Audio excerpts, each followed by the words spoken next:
Hello friends, welcome to ILA classes, the school of competitive exams. ಇವತ್ತಿನ ಪ್ರಮುಖವಾದಂತಹ current affairs ಟಾಪಿಕ್ಗಳನ್ನು discuss ಮಾಡೋಣ. ಇವತ್ತಿನ ಡಿಸ್ಕಷನನ್ನು ಪ್ರಾರಂಭ ಮಾಡೋದಕ್ಕಿಂತ ಮುಂಚೆ ಲಾಸ್ಟ್ ಸೆಷನ್ನಲ್ಲಿ ಕೇಳಲಾದಂತಹ ಪ್ರಶ್ನೆಯ ಸರಿಯಾದ ಉತ್ತರವನ್ನು ಮೊದಲು ತಿಳಿದುಕೊಳ್ಳೋಣ. ಚುನಾವಣಾ ಸಂದರ್ಭದಲ್ಲಿ ಅವಶ್ಯಕವಾಗಿ ಮತದಾರರಿಂದ ಬಳಸಲಾಗುವಂತಹ ಗುರುತಿನ ಚೀಟಿ ವೋಟರ್ ID ಅಥವಾ ಎಪಿಕ್ ಕಾರ್ಡ್ ಅಂತ ಇದನ್ನು ಕರೆಯಲಾಗುತ್ತೆ. ಸೊ ಈ ವೋಟರ್ ID ಎಪಿಕ್ ಕಾರ್ಡ್ ಇದರ ವಿಸ್ತೃತ ರೂಪ ಏನು ಅಂತ ಪ್ರಶ್ನೆಯನ್ನು ಕೇಳಲಾಗಿತ್ತು. ಆಪ್ಷನ್ಗಳಲ್ಲಿ ಸರಿಯಾದ ಉತ್ತರ ಯಾವುದು ಅಂತಂದರೆ option 4 electronic electoral photo identity card. ಮತ್ತೊಮ್ಮೆ ರಿಪೀಟ್ ಮಾಡ್ತೀನಿ, electronic electoral photo identity card ಅನ್ನೋದು ಎಪಿಕ್ ಕಾರ್ಡ್ ಇದರ ಫುಲ್ ಫಾರ್ಮ್ ಆಗಿದೆ. ಸೊ ಸರಿಯಾಗಿ ಆನ್ಸರ್ ಮಾಡಿದಂತಹ ಎಲ್ಲ ಸ್ಟೂಡೆಂಟ್ಸ್ಗಳಿಗೆ ಕಂಗ್ರ್ಯಾಚುಲೇಷನ್ಸ್. ಇದೇ ರೀತಿ ಡಿಸ್ಕಷನ್ನಲ್ಲಿ ಭಾಗವಹಿಸ್ತಾ ಇರಿ. ನಿಮ್ಮ ಡೌಟ್ಸ್ಗಳೇನಾದರೂ ಇದ್ದರೆ ಕಮೆಂಟ್ ಬಾಕ್ಸ್ನಲ್ಲಿ ಕಮೆಂಟ್ ಮಾಡಿ ಕ್ಲಿಯರ್ ಮಾಡ್ಕೊಳ್ಳಿ ಅಂತ ಹೇಳ್ತಾ ಇವತ್ತಿನ ಪ್ರಶ್ನೆಯನ್ನು ನೋಡೋಣ. ಭೂಮಿಯ ಸಂರಕ್ಷಕ ಕವಚವಾದಂತಹ ಈ ಓಝೋನ್ ಅನಿಲದ ಪದರ ಇದು ಮುಖ್ಯವಾಗಿ ಆಮ್ಲಜನಕದ ಅಣುಗಳಿಂದ ರೂಪಿತವಾದಂತಹ ಒಂದು ಗ್ಯಾಸ್ ಅಥವಾ ಅನಿಲ ಆಗಿದೆ. ಸೊ ಪ್ರಶ್ನೆ ಏನು ಅಂತಂದರೆ ಈ ಓಝೋನ್ ಅನಿಲ ಎಷ್ಟು ಆಮ್ಲಜನಕದ ಅಣುಗಳಿಂದ ರೂಪಿತವಾಗಿದೆ ಅಂತ ಪ್ರಶ್ನೆ ಇದ್ದು, option A 2, option B 3, option C 4 ಅಥವಾ ಆಪ್ಷನ್ D 5 ಅಂತ ಇದೆ. ನಿಮ್ಮ ಉತ್ತರಗಳನ್ನು ಕಮೆಂಟ್ ಬಾಕ್ಸ್ನಲ್ಲಿ ಕಮೆಂಟ್ ಮಾಡಿ. ನೆಕ್ಸ್ಟ್ ಸೆಷನ್ನಲ್ಲಿ ಇದರ ಸರಿಯಾದ ಉತ್ತರವನ್ನು ತಿಳಿದುಕೊಳ್ಳೋಣ. ಇನ್ನು ಇವತ್ತಿನ ಆರ್ಟಿಕಲ್ಗೆ ಸಂಬಂಧಪಟ್ಟಂತಹ ಮೊದಲ ಪ್ರಶ್ನೆ ಏನು ಅಂತ ನೋಡೋದಾದರೆ, ಈ ಕೆಳಗಿನ ಯಾವ ದೇಶ ಕೆಂಪು ಸಮುದ್ರದೊಂದಿಗೆ ತನ್ನ ಕರಾವಳಿಯನ್ನು ಗಡಿಯನ್ನು ಹಂಚಿಕೊಳ್ಳುವುದಿಲ್ಲ ಅಂತ ಪ್ರಶ್ನೆ ಇದೆ. ಆಪ್ಷನ್ಗಳಲ್ಲಿ ಮೊರೊಕ್ಕೊ, ಸುದಾನ್, ಸೌದಿ ಅರೇಬಿಯಾ ಅಥವಾ ಈಜಿಪ್ಟ್ ಅಂತ ನೀಡಲಾಗಿದ್ದು, ಸರಿಯಾದ ಉತ್ತರ ಏನು ಅಂತಂದರೆ ಆಪ್ಷನ್ 1 ಮೊರೊಕ್ಕೊ ದೇಶ. ಮೊರೊಕ್ಕೊ ದೇಶ ಯಾವುದೇ ರೀತಿಯಾಗಿ ಈ ಕೆಂಪು ಸಮುದ್ರದೊಂದಿಗೆ ತನ್ನ ಗಡಿಯನ್ನು ಹಂಚಿಕೊಳ್ಳುವುದಿಲ್ಲ. Option 1 is right answer. ಉಳಿದಂತೆ ಸುದಾನ್, ಸೌದಿ ಅರೇಬಿಯಾ ಮತ್ತು ಈಜಿಪ್ಟ್ ದೇಶಗಳು ಕೆಂಪು ಸಮುದ್ರದೊಂದಿಗೆ ತನ್ನ ಕರಾವಳಿ ಗಡಿಯನ್ನು ಹಂಚಿಕೊಳ್ಳುತ್ತವೆ.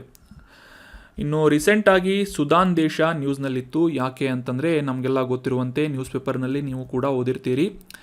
ಈ ಸುದಾನ್ ದೇಶದ ಸೈನ್ಯ ಮತ್ತು ಈ ಸಂಸತ್ತಿನ ನಡುವೆ ಘರ್ಷಣೆ ಏರ್ಪಾಡಾಗ್ತಾ ಇದ್ದು, ಈ ಸಂಸತ್ತಿನ ರ್ಯಾಪಿಡ್ ಸಪೋರ್ಟ್ ಫೋರ್ಸಸ್ ಮತ್ತು ಸುದಾನ್ನ ಸೈನ್ಯ ಈ ರೀತಿಯ ಎರಡು ಪ್ರಮುಖವಾದಂತಹ ಸಶಸ್ತ್ರ ಪಡೆಗಳ ನಡುವೆ ಘರ್ಷಣೆ ಉಂಟಾಗ್ತಾ ಇದೆ.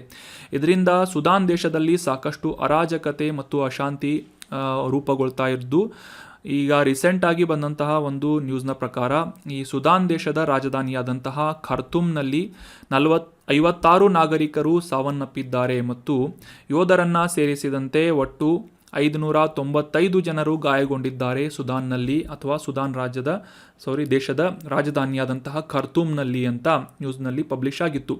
ಸೊ ಹೀಗಾಗಿ ಸುದಾನ್ ದೇಶ ನ್ಯೂಸ್ನಲ್ಲಿರೋದ್ರಿಂದ ಎಕ್ಸಾಮ್ ಪಾಯಿಂಟ್ ಆಫ್ ವ್ಯೂ ಇದರ ಲೊಕೇಶನ್ ನಮಗೆ ಇಂಪಾರ್ಟೆಂಟ್ ಆಗುತ್ತೆ. ಸೊ ಹೀಗಾಗಿ ಈ ಸುದಾನ್ ದೇಶದ ಪ್ರಮುಖವಾದಂತಹ ಕೆಲವೊಂದಿಷ್ಟು ಮಾಹಿತಿಗಳನ್ನು ಈ ಒಂದು ಆರ್ಟಿಕಲ್ನಲ್ಲಿ ಡಿಸ್ಕಸ್ ಮಾಡೋಣ. ಆಗಲೇ ಡಿಸ್ಕಸ್ ಮಾಡಿದ ಹಾಗೆ ಈ ಸುದಾನ್ ದೇಶದ ರಾಜಧಾನಿ ಯಾವುದು ಅಂತಂದರೆ ಖಾರ್ತೂಮ್ ಅನ್ನುವ ನಗರ ಈ ಸುದಾನ್ನ ರಾಜಧಾನಿಯಾಗಿದೆ, ಕ್ಯಾಪಿಟಲ್ ಸಿಟಿ ಆಗಿದೆ. ನಮಗೆಲ್ಲ ಗೊತ್ತಿರುವ ಹಾಗೆ ಜಗತ್ತಿನಾದ್ಯಂತ ಇರುವಂತಹ ನದಿಗಳಲ್ಲಿ ಅತಿ ಉದ್ದವಾದಂತಹ ನದಿ ನೈಲ್ ನದಿ ಆಗಿದೆ. ನೈಲ್ ನದಿ ಮತ್ತು ಇದರ ಪ್ರಮುಖವಾದಂತಹ ಉಪನದಿಗಳು ಈ ಸುದಾನ್ ದೇಶದ ಪ್ರದೇಶದಲ್ಲಿ ಹರಿದು ಹೋಗುವಂತಹ ಒಂದು ಪ್ರದೇಶ ಸುದಾನ್ ರಾಷ್ಟ್ರ ಆಗಿದೆ.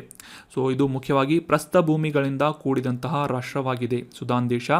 ಅಷ್ಟೇ ಅಲ್ಲದೆ ಈ ಒಂದು ದೇಶದಲ್ಲಿ ಮುಸ್ಲಿಮರ ಜನಸಂಖ್ಯೆ ಹೆಚ್ಚಾಗಿರುವುದರಿಂದ ಸಾಮಾನ್ಯವಾಗಿ ಈ ಒಂದು ಅರೇಬಿಕ್ ಭಾಷೆಯನ್ನು ಈ ಮುಸ್ಲಿಂ ಜನಾಂಗದವರು ಅಥವಾ ಸುದಾನ್ ದೇಶದಲ್ಲಿ ಮಾತನಾಡಲಾಗುತ್ತದೆ. ಸೊ ಅಷ್ಟೇ ಅಲ್ಲದೆ ಅರೇಬಿಕ್ ಭಾಷೆ ಪ್ರಾಥಮಿಕವಾದಂತಹ ಭಾಷೆಯಾಗಿದ್ದು ಅಧಿಕೃತವಾಗಿ ಸರ್ಕಾರದ ವಾಣಿಜ್ಯ ಮತ್ತು ನಗರ ಜೀವನಗಳಲ್ಲಿ ಬಳಸಲಾಗುವಂತಹ ಭಾಷೆ ಅರೇಬಿಕ್ ಭಾಷೆಯಾಗಿದೆ. ಸುದಾನ್ ದೇಶದ ಅಧಿಕೃತ ಭಾಷೆ ಅರೇಬಿಕ್ ಭಾಷೆಯಾಗಿದೆ. ಸೊ ಇನ್ನು ಈ ಒಂದು ಇಮೇಜ್ನಲ್ಲಿ ಅಥವಾ ಮ್ಯಾಪ್ನಲ್ಲಿ ಕ್ಲಿಯರ್ ಆಗಿ ಅಂಡರ್ಸ್ಟ್ಯಾಂಡ್ ಮಾಡ್ಕೋಬೋದು ನೀವು. ಸುದಾನ್ ದೇಶ ನಮಗೆಲ್ಲ ಗೊತ್ತಿರುವ ಹಾಗೆ ಆಫ್ರಿಕಾ ಖಂಡದ ಉತ್ತರ ಭಾಗದಲ್ಲಿ ಬರುವಂತಹ, ಅದರಲ್ಲಿ ಸ್ಪೆಸಿಫಿಕ್ ಆಗಿ ನೋಡ್ಕೊಳ್ಳೋದಾದರೆ ಆಫ್ರಿಕಾ ಖಂಡದ ಈಶಾನ್ಯ ಭಾಗದಲ್ಲಿ ಬರುವಂತಹ ರಾಷ್ಟ್ರ ಸುದಾನ್ ದೇಶ ಆಗಿದೆ.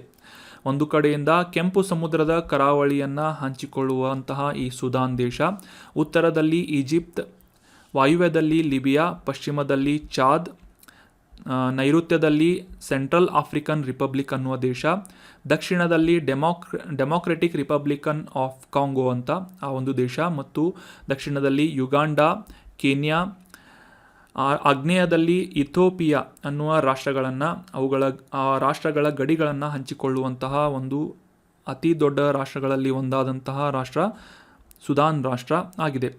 ಸೊ ಸುದಾನ್ ದೇಶ ಈ ಕೆಂಪು ಸಮುದ್ರದೊಂದಿಗೆ ಕರಾವಳಿಯನ್ನು ಹಂಚಿಕೊಳ್ತಾ ಇದೆ ಅಂತ ಈ ಒಂದು ಇಮೇಜ್ನಲ್ಲಿ ಅಥವಾ ಮ್ಯಾಪ್ನಲ್ಲಿ ನಾವು ತಿಳ್ಕೊಂಡ್ವಿ. ಅದೇ ರೀತಿಯಾಗಿ ಕೆಂಪು ಸಮುದ್ರದ ಕುರಿತಾದಂತಹ ಕೆಲವೊಂದಿಷ್ಟು ಮ್ಯಾಪಿಂಗ್ ರಿಲೇಟೆಡ್ ಆದಂತಹ ಲೊಕೇಶನ್ಗಳನ್ನು ಈ ಒಂದು ಆರ್ಟಿಕಲ್ನಲ್ಲಿ ಸ್ಲೈಡ್ನಲ್ಲಿ ಡಿಸ್ಕಸ್ ಮಾಡೋಣ. ಮುಖ್ಯವಾಗಿ ಈ ಪಶ್ಚಿಮ ಏಷ್ಯಾ ಮತ್ತು ಆಫ್ರಿಕಾ ಖಂಡದ ಈಶಾನ್ಯ ಭಾಗದಲ್ಲಿ ಅದರ ನಡುವೆ ಬರುವಂತಹ ಒಂದು ಸಮುದ್ರ ಕೆಂಪು ಸಮುದ್ರ ಅಥವಾ ರೆಡ್ ಸಿ ಆಗಿ ಗುರುತಿಸಿಕೊಳ್ಳುತ್ತೆ.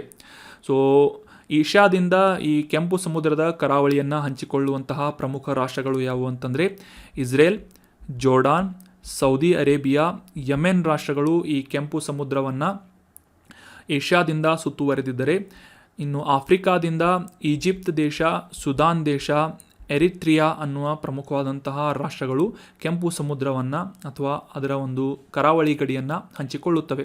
ಸೊ ನೆನ್ಪಿಟ್ಕೊಳ್ಳಿ, ಇದನ್ನು ನೋಟ್ ಮಾಡಿ ಇಟ್ಕೊಳ್ಳಿ. ರೆಡ್ ಸಿ ಬಗ್ಗೆ ಮ್ಯಾಪಿಂಗ್ ರಿಲೇಟ್ ಆದಂತಹ ಪ್ರಶ್ನೆ ಎಕ್ಸಾಮ್ನಲ್ಲೂ ಬರ್ಬೋದು. ಸೊ ಇದನ್ನು ಸುತ್ತುವರಿದಂತಹ ಪ್ರಮುಖ ರಾಷ್ಟ್ರಗಳು ಮುಖ್ಯವಾಗಿ ಆಫ್ರಿಕಾ ಮತ್ತು ಪಶ್ಚಿಮ ಏಷ್ಯಾದ ನಡುವೆ ಬರುವಂತಹ ಈ ಒಂದು ಕೆಂಪು ಸಮುದ್ರದ ಲೊಕೇಶನ್ ವೆರಿ ಇಂಪಾರ್ಟೆಂಟ್ ಆಗುತ್ತೆ ಎಕ್ಸಾಮಿನೇಷನ್ ಪಾಯಿಂಟ್ ಆಫ್ ವ್ಯೂ. ಅಷ್ಟೇ ಅಲ್ಲದೆ ಈ ಅರಬ್ಬಿ ಸಮುದ್ರ ಮತ್ತು ಕೆಂಪು ಸಮುದ್ರವನ್ನು ಲಿಂಕ್ ಮಾಡುವಂತಹ ಒಂದು ಜಲಸಂಧಿ, ಈ ಒಂದು ಕೆಂಪು ಸಮುದ್ರ ಮತ್ತು ಅರಬ್ಬಿ ಸಮುದ್ರವನ್ನು ಲಿಂಕ್ ಮಾಡುವಂತಹ ಜಲಸಂಧಿ ಇದೆ. ಸೊ ಇದನ್ನು ಬಾಬ್ ಎಲ್ ಮಂಡಬ್ ಅಂತ ಕೂಡ ಕರೆಯಲಾಗುತ್ತೆ. ಬಾಬ್ ಎಲ್ ಮಂಡಬ್ ಇದು ಒಂದು ಜಲಸಂಧಿಯಾಗಿದ್ದು ಕೆಂಪು ಸಮುದ್ರ ಮತ್ತು ಈ ಅರಬ್ಬಿ ಸಮುದ್ರದ ಒಂದು ಸಂಪರ್ಕವನ್ನು ಸಾಧಿಸುವಂತಹ ಪ್ರಮುಖವಾದಂತಹ ಜಲಸಂಧಿಯಾಗಿದೆ. ಸೊ ಈ ಅರಬ್ಬಿ ಸಮುದ್ರದ ಉತ್ತರ ಭಾಗವನ್ನು ಗಲ್ಫ್ ಆಫ್ ಅಡೆನ್ ಅಂತ ಕೂಡ ಗುರುತಿಸಲಾಗುತ್ತೆ. ಸೊ ಈ ರೀತಿಯಾದಂಥ ಎಕ್ಸ್ಟ್ರಾ ಇನ್ಫಾರ್ಮೇಷನ್ಗಳನ್ನು ಕೂಡ ಡಿಸ್ಕಸ್ ಮಾಡೋದ್ರಿಂದ ಎಕ್ಸಾಮ್ನಲ್ಲಿ ಏನಾದರೂ ಡೌಟ್ಸ್ ಬಂದರೆ ಎಲಿಮಿನೇಷನ್ ಮೆಥಡ್ನಿಂದ ಕೂಡ ನೀವು ಆನ್ಸರ್ ಮಾಡುವಂತಹ ಒಂದು ಸಾಮರ್ಥ್ಯವನ್ನು ಪಡೆದುಕೊಳ್ಳಬಹುದಾಗಿರುತ್ತೆ. So that was about detailed information of Sudan and red sea. ಇನ್ನು ಮುಂದಿನ ಆರ್ಟಿಕಲ್ಗೆ ಸಂಬಂಧಪಟ್ಟಂತಹ ಪ್ರಶ್ನೆಯನ್ನು ನೋಡೋದಾದರೆ, ಜಾಗತಿಕವಾಗಿ ಈ ಹಿಮೋಫಿಲಿಯಾ ರೋಗದ ಕುರಿತಾದಂತಹ ಜಾಗೃತಿಯನ್ನು ಮೂಡಿಸುವಂತಹ ಹಿಮೋಫಿಲಿಯಾ ದಿನವನ್ನು ಎಂದು ಆಚರಿಸಲಾಗುತ್ತೆ, ಯಾವ ದಿನವನ್ನು ಆಚರಿಸಲಾಗುತ್ತೆ ಅಂತ ಪ್ರಶ್ನೆ ಇದ್ದು, option A April 1, option B April 15, option C April 17 ಅಥವಾ ಆಪ್ಷನ್ ಡಿ ಏಪ್ರಿಲ್ 21 ಅಂತ ಇದೆ. ಸರಿಯಾದ ಉತ್ತರ ಆಪ್ಷನ್ ಸಿ, ಪ್ರತಿ ವರ್ಷ ಏಪ್ರಿಲ್ 17ರಂದು, ಆಪ್ಷನ್ ಸಿ ಏಪ್ರಿಲ್ 17ರಂದು ಹಿಮೋಫಿಲಿಯಾ ದಿನವನ್ನಾಗಿ ಆಚರಿಸಲಾಗುತ್ತೆ. Option C is right answer. ಮೊದಲಿಗೆ ಕಾಂಟೆಕ್ಸ್ಟನ್ನು ಅರ್ಥ ಮಾಡ್ಕೊಳ್ಳೋದಾದರೆ, ಇತ್ತೀಚೆಗೆ ಏಪ್ರಿಲ್ 17ರಂದು ಹಿಮೋಫಿಲಿಯಾ ದಿನಾಚರಣೆಯನ್ನು ಆಚರಿಸಲಾಯಿತು. ಮುಖ್ಯವಾಗಿ ಈ ಅಪರೂಪದ ಆನುವಂಶಿಕ ರಕ್ತದ ಕಾಯಿಲೆಯಾಗಿ ಈ ಗುರುತಿಸಿಕೊಳ್ಳುವಂತಹ ಹಿಮೋಫಿಲಿಯಾ ರೋಗದ ಕುರಿತಾದಂತಹ ಜಾಗೃತಿಯನ್ನು ಮೂಡಿಸುವುದು ಮತ್ತು ಈ ಒಂದು ಹಿಮೋಫಿಲಿಯಾ ರೋಗದಿಂದ ಬಳಲುತ್ತಿರುವಂತಹ ರೋಗಿಗಳ ಜೀವನವನ್ನು ಉತ್ತಮಪಡಿಸುವಂತಹ ನಿಟ್ಟಿನಲ್ಲಿ ಒಂದು ಅವೇರ್ನೆಸ್ಸನ್ನು ಸ್ಪ್ರೆಡ್ ಮಾಡುವಂತಹ ಉದ್ದೇಶದಿಂದ ವಿಶ್ವ ಹಿಮೋಫಿಲಿಯಾ ದಿನಾಚರಣೆಯನ್ನು ಏಪ್ರಿಲ್ 17ರಂದು ಆಚರಿಸಲಾಗುತ್ತೆ. ಮುಖ್ಯವಾಗಿ ಈ ಒಂದು ದಿನವನ್ನು ಆಯ್ಕೆ ಮಾಡಿಕೊಳ್ಳಲು ಮುಖ್ಯ ಕಾರಣ ಏನು ಅಂತಂದರೆ, ಕೆನಡಾದ ಮೂಲದ ಫ್ರ್ಯಾಂಕ್ ಶ್ನಾಬೆಲ್ ಅನ್ನುವ ವ್ಯಕ್ತಿಯು ಈ ಹಿಮೋಫಿಲಿಯಾ ರೋಗದಿಂದ ಬಾಧಿತರಾದಂತಹ ರೋಗಿಗಳ ಜೀವನವನ್ನು ಸುಧಾರಿಸುವಂತಹ ನಿಟ್ಟಿನಲ್ಲಿ ಮಾಡಿದ ಪ್ರಯತ್ನವನ್ನು ಸ್ಮರಿಸುವಂತಹ ಉದ್ದೇಶದಿಂದ ಆತನ ಜನ್ಮದಿನವಾದಂತಹ 1942 ಏಪ್ರಿಲ್ 17 ಅಥವಾ ಏಪ್ರಿಲ್ 17ರಂದು ಈ ಜಾಗತಿಕವಾಗಿ ಹಿಮೋಫಿಲಿಯಾ ಕುರಿತಾದಂತಹ ಅವೇರ್ನೆಸ್ಸನ್ನು ಸ್ಪ್ರೆಡ್ ಮಾಡುವಂತಹ ಹಿಮೋಫಿಲಿಯಾ ದಿನಾಚರಣೆಯನ್ನು ಆಚರಿಸಲಾಗುತ್ತದೆ. ಸೊ ಅಷ್ಟೇ ಅಲ್ಲದೆ ಈ ಫ್ರ್ಯಾಂಕ್ ಶ್ನಾಬೆಲ್ ಅವರಿಂದ ಈ ಹಿಮೋಫಿಲಿಯಾ ಟ್ರೀಟ್ಮೆಂಟ್ ಉದ್ದೇಶಕ್ಕಾಗಿ 1989ರಲ್ಲಿ ವರ್ಲ್ಡ್ ಫೆಡರೇಷನ್ ಆಫ್ ಹಿಮೋಫಿಲಿಯಾ ಅನ್ನುವ ಸಂಸ್ಥೆಯನ್ನು ಕೂಡ ಪ್ರಾರಂಭ ಮಾಡಲಾಗಿತ್ತು. ಸೊ ಇದೇ ಒಂದು ಪ್ರಯತ್ನವನ್ನು ಗುರುತಿಸಿ ಅವರ ಜನ್ಮದಿನವಾದಂತಹ ಏಪ್ರಿಲ್ 17ರಂದು ಹಿಮೋಫಿಲಿಯಾ ದಿನಾಚರಣೆಯನ್ನು ಆಚರಿಸುವುದಾಗಿ ನಿರ್ಧಾರ ಮಾಡಲಾಗಿತ್ತು. ಸೊ ಇನ್ನು ಹಿಮೋಫಿಲಿಯಾ ರೋಗದ ಈ ಒಂದು ವಿಶೇಷ ಒಂದು ಗುಣಲಕ್ಷಣಗಳನ್ನು ತಿಳ್ಕೊಳ್ಳೋದಾದರೆ ಸಿಂಪಲ್ ಆಗಿ ಈ ಒಂದು ಇಮೇಜ್ ಮುಖಾಂತರ ನಾವು ಅಂಡರ್ಸ್ಟ್ಯಾಂಡ್ ಮಾಡ್ಕೊಳ್ಳೋಣ. ವ್ಯಕ್ತಿಯ ಅಥವಾ ಮಾನವನ ಯಾವುದೇ ರೀತಿಯಾದಂತಹ ಒಂದು ಭಾಗದಲ್ಲಿ ಇರುವಂತಹ ರಕ್ತನಾಳಗಳಿಗೆ ಯಾವುದೇ ರೀತಿಯಾದಂತಹ ಡ್ಯಾಮೇಜ್ ಆದಂತಹ ಸಂದರ್ಭದಲ್ಲಿ ರಕ್ತಸ್ರಾವ ಉಂಟಾಗುತ್ತೆ. ಸಾಮಾನ್ಯ ವ್ಯಕ್ತಿಯ ಒಂದು ರಕ್ತನಾಳವನ್ನು ಈ ಒಂದು ಇಮೇಜ್ನಲ್ಲಿ ನೀವು ನೋಡಬಹುದಾಗಿದ್ದು, ಸೊ ಅದಕ್ಕೆ ಯಾವುದೇ ರೀತಿಯಾದಂತಹ ಒಂದು ಡ್ಯಾಮೇಜ್ ಉಂಟಾದಂತಹ ಸಂದರ್ಭದಲ್ಲಿ ಬ್ಲೀಡಿಂಗ್ ಅಥವಾ ರಕ್ತಸ್ರಾವ ಉಂಟಾಗುವುದನ್ನು ಕೂಡ ನೀವು ಇಲ್ಲಿ ಗಮನಿಸಬಹುದಾಗಿದೆ. ಆದರೆ ಸಾಮಾನ್ಯ ವ್ಯಕ್ತಿಯ ಒಂದು ರಕ್ತದಲ್ಲಿರುವಂತಹ ಒಂದು ಪ್ರೋಟೀನ್ನ ಸಹಾಯದಿಂದ ಆ ರಕ್ತಸ್ರಾವವನ್ನು ತಡೆಯುವಂತಹ ಒಂದು ಕಾರ್ಯವನ್ನು ಮಾಡಲಾಗುತ್ತದೆ. ಸೊ ಈ ಒಂದು ರಕ್ತಸ್ರಾವವನ್ನು ತಡೆಯುವಂತಹ ಪ್ರೋಟೀನ್ ಕೊರತೆ ಇರುವಂತಹ ವ್ಯಕ್ತಿಗೆ ಹಿಮೋಫಿಲಿಯಾ ರೋಗದ ಸ್ಥಿತಿ ಇರುತ್ತದೆ ಅಂತ ಈ ಒಂದು ಇಮೇಜ್ನಲ್ಲಿ ಕ್ಲಿಯರ್ ಆಗಿ ಅಂಡರ್ಸ್ಟ್ಯಾಂಡ್ ಮಾಡ್ಕೋಬೋದು. ಯಾವ ರೀತಿಯಾಗಿ ರಕ್ತನಾಳದಲ್ಲಿ ಯಾವುದೇ ರೀತಿಯಾದಂತಹ ಒಂದು ದೇಹದ ಒಳಗಾಗಿರ್ಬೋದು ಅಥವಾ ಹೊರಭಾಗದಲ್ಲಾಗಿರ್ಬೋದು ರಕ್ತಸ್ರಾವ ಉಂಟಾದಂತಹ ಸಂದರ್ಭದಲ್ಲಿ ಆತನ ರಕ್ತದಲ್ಲಿರುವಂತಹ ಈ ಒಂದು ರಕ್ತ ಹೆಪ್ಪುಗಟ್ಟಿಸುವಂತಹ ಒಂದು ಪ್ರೋಟೀನ್ನ ಕೊರತೆ ಇರುವುದರಿಂದ ರಕ್ತಸ್ರಾವ ಕಂಟಿನ್ಯೂ ಆಗುತ್ತದೆ.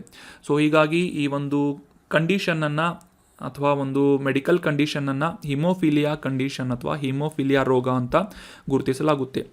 ಜಾಗತಿಕವಾಗಿ ಗುರುತಿಸಿಕೊಳ್ಳುವಂತಹ ಅಪರೂಪದ ಆನುವಂಶಿಕ ಅಸ್ವಸ್ಥತೆ ಆಗಿ ಈ ಒಂದು ಹಿಮೋಫಿಲಿಯನ್ನು ಗುರುತಿಸಲಾಗ್ತಾ ಇದ್ದು, 2023 ಈ ಒಂದು ಹಿಮೋಫಿಲಿಯಾ ದಿನಾಚರಣೆಯ ವಿಷಯ ಅಥವಾ ಥೀಮ್ ಏನು ಅಂತಂದರೆ access for all, prevention of bleeds as the global standard of care. ಮುಖ್ಯವಾಗಿ ಈ ಬ್ಲೀಡಿಂಗ್ ಅಥವಾ ರಕ್ತಸ್ರಾವವನ್ನು ತಡೆಗಟ್ಟುವಂತಹ ಒಂದು ಮಟ್ಟದಲ್ಲಿ ಎಲ್ಲ ರೋಗಿಗಳಿಗೂ ಕೂಡ ಒಂದು ಗುಣಮಟ್ಟದ ಆರೈಕೆಯನ್ನು ಒದಗಿಸುವಂತಹ ಒಂದು ಉದ್ದೇಶವನ್ನು ಅಥವಾ ವಿಷಯವನ್ನು 2023 ಹಿಮೋಫಿಲಿಯಾ ದಿನಾಚರಣೆಯ ಥೀಮ್ ಆಗಿ ಇಟ್ಟುಕೊಳ್ಳಲಾಗಿತ್ತು.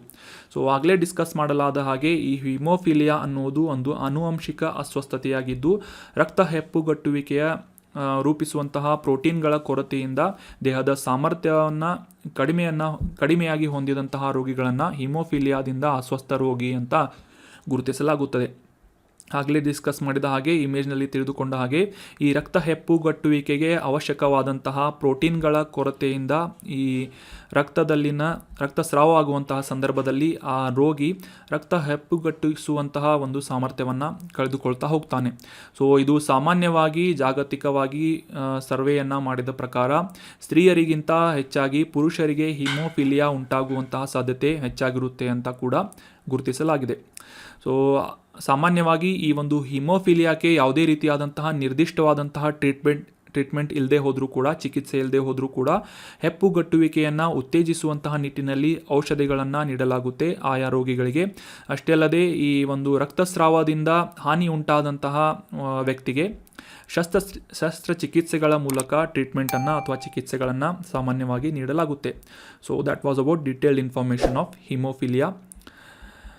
ಇನ್ನು ಮುಂದಿನ ಆರ್ಟಿಕಲ್ಗೆ ಸಂಬಂಧಪಟ್ಟಂತಹ ಪ್ರಶ್ನೆ ಅಂತಾರಾಷ್ಟ್ರೀಯ ವಿಷಯಕ್ಕೆ ಸಂಬಂಧಪಟ್ಟಂತಹ ಪ್ರಶ್ನೆಯಾಗಿದ್ದು, ನಮಗೆಲ್ಲ ಗೊತ್ತಿರುವಂತೆ ಈ ಗ್ಲೋಬಲ್ 7 ಅನ್ನುವ ಈ ಒಂದು ಗುಂಪಿನಲ್ಲಿ ಯಾವ ರಾಷ್ಟ್ರ ಈ ಒಂದು ಸದಸ್ಯತ್ವವನ್ನು G7 ಸದಸ್ಯತ್ವವನ್ನು ಹೊಂದಿಲ್ಲ ಅಂತ ಗುರುತಿಸಬೇಕಾಗಿದ್ದು, option 1 Russia, option 2 USA, option 3 Japan ಅಥವಾ ಆಪ್ಷನ್ 4 ಇಟಲಿ ಅಂತ ಇದೆ.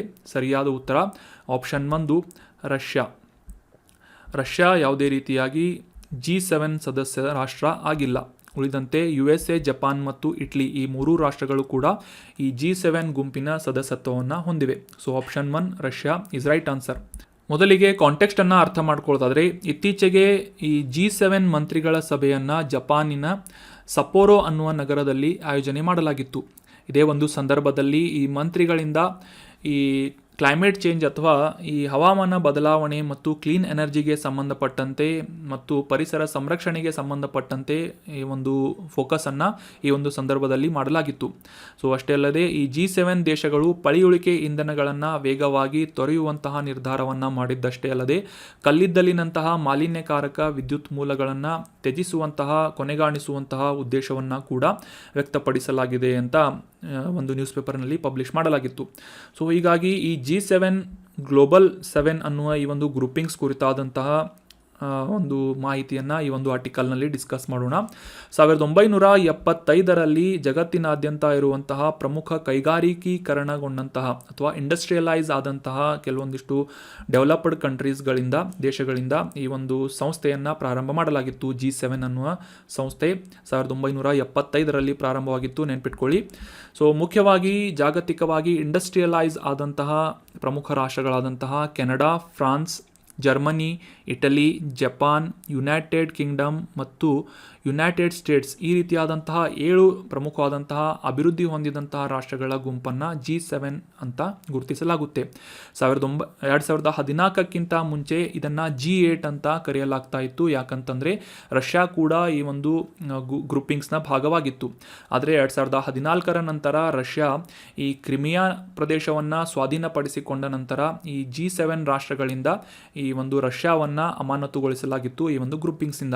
ಸೊ ಇದಕ್ಕಿಂತ ಮುಂಚೆ G8 ಅಂತ ಗುರುತಿಸಿಕೊಳ್ತಾ ಇದ್ದಂತಹ ಈ ಒಂದು ಗ್ರೂಪಿಂಗ್ಸ್ ಸದ್ಯಕ್ಕೆ 7 ಸದಸ್ಯ ರಾಷ್ಟ್ರಗಳನ್ನು ಒಳಗೊಂಡಂತಹ ಗ್ಲೋಬಲ್ 7 ಅಥವಾ G7 ಅಂತ ಗುರುತಿಸಿಕೊಳ್ಳುತ್ತದೆ.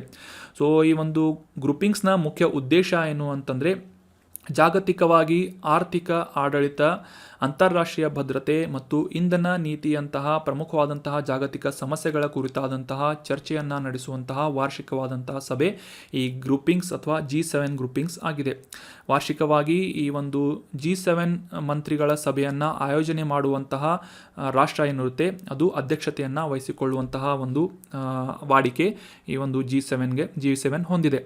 ಸೊ 2022 ಒಂದು ರೆಕಾರ್ಡ್ನ ಪ್ರಕಾರ ಈ G7 ರಾಷ್ಟ್ರಗಳು ವಿಶ್ವದ ಜನಸಂಖ್ಯೆಯ 10% ಜನಸಂಖ್ಯೆಯನ್ನು ಹೊಂದಿದ್ದು ಜಾಗತಿಕವಾಗಿ ಜಾಗತಿಕ GDP ಅಥವಾ ಗ್ರಾಸ್ ಡೊಮೆಸ್ಟಿಕ್ ಪ್ರೊಡಕ್ಷನ್ ಏನಂತ ಕರಿತೇವೆ GDP ಅಂತ.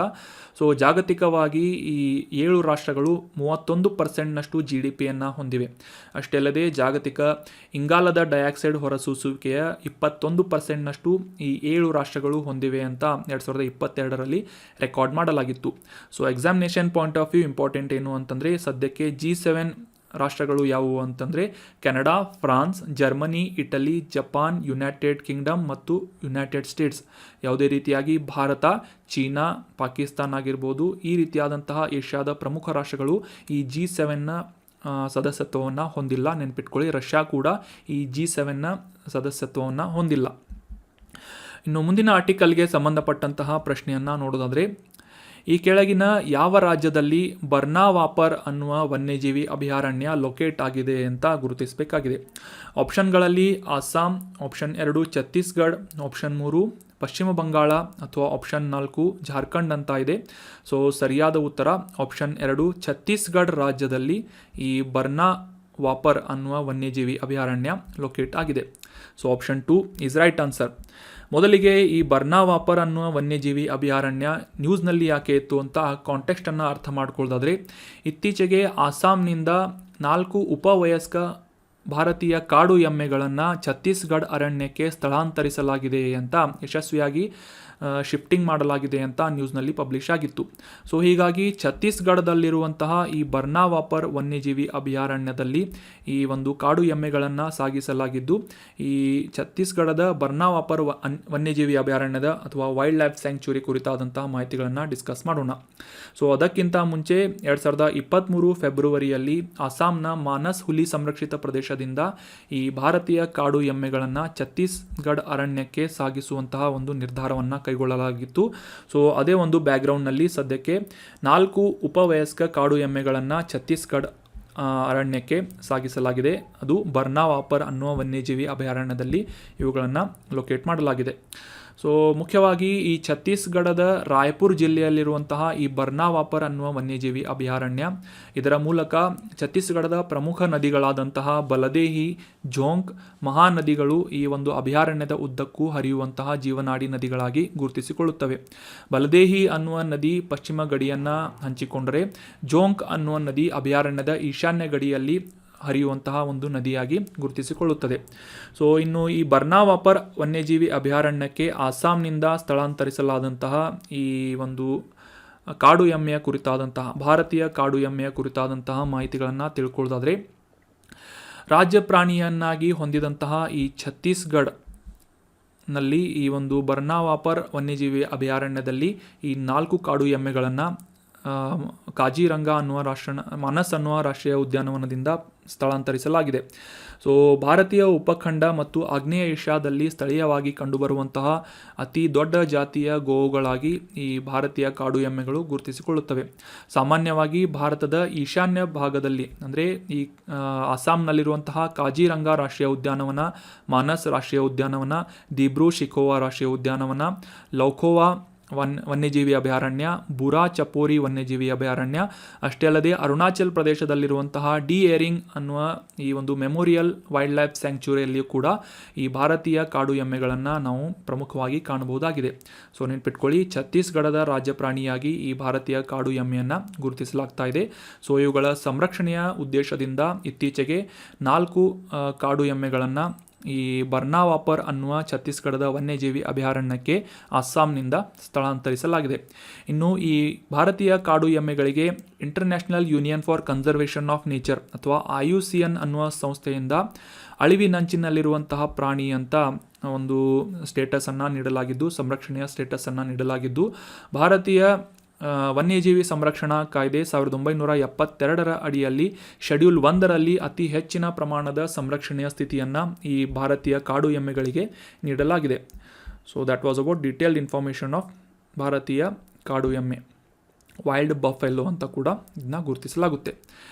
ಇನ್ನು ಮುಂದಿನ ಆರ್ಟಿಕಲ್ಗೆ ಸಂಬಂಧಪಟ್ಟಂತಹ ಪ್ರಶ್ನೆ, ಇಂಕಾ ನಾಗರಿಕತೆಯ ಕುರಿತಾದಂತಹ ಮಾಹಿತಿಗಳನ್ನು ಹಿಸ್ಟ್ರಿಯಲ್ಲಿ ನೀವೆಲ್ಲ ಓದಿರ್ತೀರಿ. ಸೊ ಪ್ರಶ್ನೆ ಏನು ಅಂತಂದರೆ, ಈ ಇಂಕಾ ನಾಗರಿಕತೆ ಪ್ರಬುದ್ಧತೆಯನ್ನು ಪಡೆದಂತಹ ಸ್ಥಳ ಯಾವುದು, ಎಲ್ಲಿ ಇದು ಈ ಒಂದು ನಾಗರಿಕತೆ ಪ್ರಾರಂಭವಾಗಿತ್ತು ಅಂತ ಪ್ರಶ್ನೆ ಇದೆ. Option 1 Italy, option 2 Saudi Arabia, option 3 ಪೆರು ಅಥವಾ ಆಪ್ಷನ್ 4 ಮೊರಕ್ಕೋ ಅಂತ ನೀಡಲಾಗಿದ್ದು, ಸರಿಯಾದ ಉತ್ತರ ಆಪ್ಷನ್ 3 ಪೆರು ದೇಶದಲ್ಲಿ ಈ ಇಂಕಾ ನಾಗರಿಕತೆ ಪ್ರಾರಂಭವಾಗಿತ್ತು. So option 3 is right answer. ಮೊದಲಿಗೆ ಈ ಇಂಕಾ ನಾಗರಿಕತೆ ಇತ್ತೀಚೆಗೆ ನ್ಯೂಸ್ನಲ್ಲಿ ಯಾಕೆ ಇತ್ತು ಅಂತ ಕಾಂಟೆಕ್ಸ್ಟನ್ನು ಅರ್ಥ ಮಾಡ್ಕೊಳ್ಳೋದಾದರೆ, ಈ ಪೆರು ದೇಶದ ಆ್ಯಂಡೀಸ್ ಪರ್ವತ ಶ್ರೇಣಿಯ ಕಂಡುಬರುವಂತಹ ಈ ಇಂಕಾ ನಾಗರಿಕತೆಗೆ ಸಂಬಂಧಪಟ್ಟಂತೆ ಈ ಅರ್ಧ ಸಹಸ್ರಮಾನ ಅಂದರೆ 500 ವರ್ಷಗಳ ಹಿಂದೆ ನಿರ್ಮಿಸಲಾದಂತಹ ಇಂಕಾ ಸ್ನಾನದ ಸಂಕೀರ್ಣವನ್ನು ಪತ್ತೆ ಹಚ್ಚಲಾಗಿದೆ ಪುರಾತತ್ವಜ್ಞರಿಂದ ಅಂತ ನ್ಯೂಸ್ನಲ್ಲಿ ಪಬ್ಲಿಷ್ ಆಗಿತ್ತು. ಸೊ ಹೀಗಾಗಿ ಈ ಇಂಕಾ ನಾಗರಿಕತೆ ನ್ಯೂಸ್ನಲ್ಲಿರೋದ್ರಿಂದ ಇದಕ್ಕೆ ಸಂಬಂಧಪಟ್ಟಂತಹ ಕೆಲವೊಂದಿಷ್ಟು ಸ್ಟ್ಯಾಟಿಕ್ ಮಾಹಿತಿಗಳನ್ನು, exam point of view important ಮಾಹಿತಿಗಳನ್ನು ಈಗ ಡಿಸ್ಕಸ್ ಮಾಡೋಣ. ಕ್ರಿಸ್ತಶಕ 1400ರಿಂದ 1533ರವರೆಗೆ ಪ್ರಬುದ್ಧತೆಯನ್ನು ಕಂಡಂತಹ ಇಂಕಾ ನಾಗರಿಕತೆ ಈಗ ಸದ್ಯದ ದಕ್ಷಿಣ ಅಮೆರಿಕಾ ಖಂಡದಲ್ಲಿರುವಂತಹ ಪೆರು ರಾಷ್ಟ್ರದಲ್ಲಿ ಪ್ರಬುದ್ಧವಾಗಿ ಬೆಳೆದಂತಹ ನಾಗರಿಕತೆಯಾಗಿ ಗುರುತಿಸಿಕೊಳ್ಳುತ್ತದೆ. ಸೊ ಈ 15ನೇ ಶತಮಾನದಲ್ಲಿ ಬೆಳೆದಂತಹ ಈ ಒಂದು ನಾಗರಿಕತೆ ಆ ಒಂದು ಸಂದರ್ಭದಲ್ಲಿ ವಿಶ್ವದ ಅತಿ ದೊಡ್ಡ ಸಾಮ್ರಾಜ್ಯವಾಗಿ ಮತ್ತು ದಕ್ಷಿಣ ಅಮೆರಿಕಾ ಖಂಡದಲ್ಲಿನ ಅತಿ ದೊಡ್ಡ ನಾಗರಿಕತೆಯಾಗಿ ಇಂಕಾ ನಾಗರಿಕತೆ ಗುರುತಿಸಿಕೊಳ್ಳುತ್ತದೆ.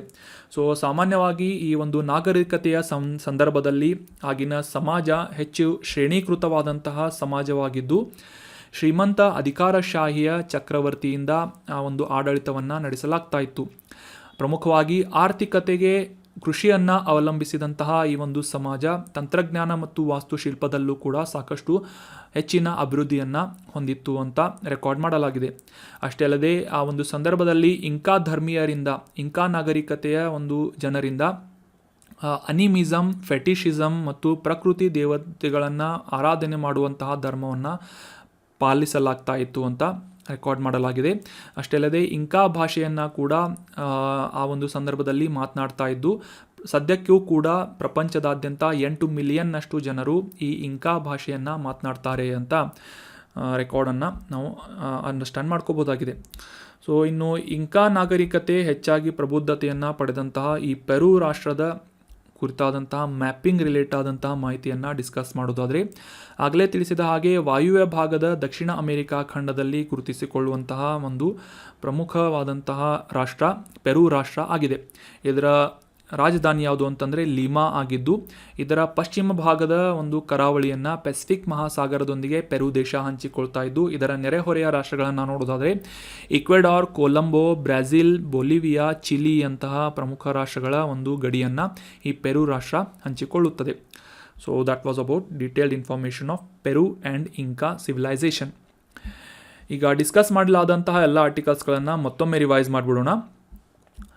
ಮೊದಲನೇ ಆರ್ಟಿಕಲ್ನಲ್ಲಿ ಸುಡಾನ್ ಕುರಿತಾದಂತಹ ಪ್ರಮುಖ ಮಾಹಿತಿಗಳನ್ನು, ಇದರ ಮ್ಯಾಪಿಂಗ್ ರಿಲೇಟ್ ಆದಂತಹ ಸಾಕಷ್ಟು ಮಾಹಿತಿಗಳನ್ನು, ರೆಡ್ ಸಿ ಕುರಿತಾದಂತಹ ಮಾಹಿತಿಗಳನ್ನು ಡಿಸ್ಕಸ್ ಮಾಡಿದ್ವಿ. ನಂತರದ ಆರ್ಟಿಕಲ್ನಲ್ಲಿ ಹಿಮೋಫಿಲಿಯಾ ರೋಗದ ಕುರಿತಾದಂತಹ ಡೀಟೇಲ್ ಮಾಹಿತಿಯನ್ನು ಅಂಡರ್ಸ್ಟ್ಯಾಂಡ್ ಮಾಡ್ಕೊಂಡ್ವಿ. ಜಗತ್ತಿನಾದ್ಯಂತ ಈ ಹಿಮೋಫಿಲಿಯಾ ರೋಗದ ಅವೇರ್ನೆಸ್ಸನ್ನು ಸ್ಪ್ರೆಡ್ ಮಾಡುವಂಥ ಉದ್ದೇಶದಿಂದ ಏಪ್ರಿಲ್ 17 ಇಂಟರ್ನ್ಯಾಷನಲ್ ಹಿಮೋಫಿಲಿಯಾ ಡೇ ಅಂತ ಆಚರಿಸಲಾಗುತ್ತೆ ಅಂತ ತಿಳ್ಕೊಂಡ್ವಿ. ನಂತರ ಈ G7 ಅನ್ನುವ ಅಂತಾರಾಷ್ಟ್ರೀಯ ಗ್ರೂಪಿಂಗ್ಸ್ ಕುರಿತಾದಂತಹ ಮಾಹಿತಿಗಳನ್ನು ಡಿಸ್ಕಸ್ ಮಾಡಿದ್ವಿ. ಇದರಲ್ಲಿ ಸದಸ್ಯತ್ವವನ್ನು ಹೊಂದಿದಂತಹ ಪ್ರಮುಖ ರಾಷ್ಟ್ರಗಳು ಯಾವುವು ಅಂತ ಕೂಡ ಅಂಡರ್ಸ್ಟ್ಯಾಂಡ್ ಮಾಡ್ಕೊಂಡ್ವಿ. ನಂತರ ಛತ್ತೀಸ್ಗಢದ ಬರ್ನಾವಾಪರ ಅನ್ನುವ ವನ್ಯಜೀವಿ ಅಭಯಾರಣ್ಯದ ಕುರಿತಾದಂತಹ ಮಾಹಿತಿಗಳನ್ನು ಡೀಟೇಲ್ ಆಗಿ ಅಂಡರ್ಸ್ಟ್ಯಾಂಡ್ ಮಾಡ್ಕೊಂಡ್ವಿ. ಇತ್ತೀಚೆಗೆ ಈ ಒಂದು ವನ್ಯಜೀವಿ ಅಭಯಾರಣ್ಯಕ್ಕೆ ಅಸ್ಸಾಂನಿಂದ ಭಾರತೀಯ ಕಾಡು ಎಮ್ಮೆಗಳನ್ನು ಸಾಗಿಸಲಾಗಿದೆ, 4 ಕಾಡು ಎಮ್ಮೆಗಳನ್ನು ಸ್ಥಳಾಂತರಿಸಲಾಗಿದೆ ಸಂರಕ್ಷಣೆಯ ಉದ್ದೇಶದಿಂದ ಅಂತ ತಿಳ್ಕೊಂಡ್ವಿ. ನಂತರದ ಆರ್ಟಿಕಲ್ನಲ್ಲಿ ಈ ಇತಿಹಾಸಕ್ಕೆ ಸಂಬಂಧಪಟ್ಟಂತಹ ಇಂಕಾ ನಾಗರಿಕತೆಯ ಕುರಿತಾದಂತಹ ಮತ್ತು ಈ ಪೆರು ದೇಶಕ್ಕೆ ಕುರಿತಾದಂತಹ ಮ್ಯಾಪಿಂಗ್ ರಿಲೇಟೆಡ್ ಮಾಹಿತಿಗಳನ್ನು ಕೂಡ ಡೀಟೇಲ್ ಆಗಿ ಅಂಡರ್ಸ್ಟ್ಯಾಂಡ್ ಮಾಡ್ಕೊಂಡ್ವಿ. So that was all about today's articles. ಈ ಕಂಟೆಂಟನ್ನು ನಿಮ್ಮ ಎಲ್ಲ ಫ್ರೆಂಡ್ಸ್ಗಳ ಜೊತೆ ಶೇರ್ ಮಾಡಿ ಮತ್ತು ಈ ನೋಟ್ಸ್ಗಳನ್ನು ಟೆಲಿಗ್ರಾಮ್ ಚಾನಲ್ನಲ್ಲಿ ಡೌನ್ಲೋಡ್ ಮಾಡಿಕೊಳ್ಬಹುದಾಗಿದೆ ಅಂತ ಹೇಳ್ತಾ thank you so much for joining the discussion. Have an awesome day.